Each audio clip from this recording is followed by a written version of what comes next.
ఏ బాటైనా పర్వాలేదంట, సమయంతో సాగటమే మన సింపుల్ సిద్ధాంతం.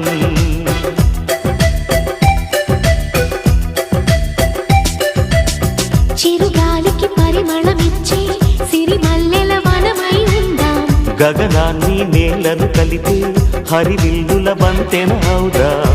ఆనందం అంటే అర్థం మనమందా, ప్రతి పూట పాటై సాగే హుషారు సరిగమలో.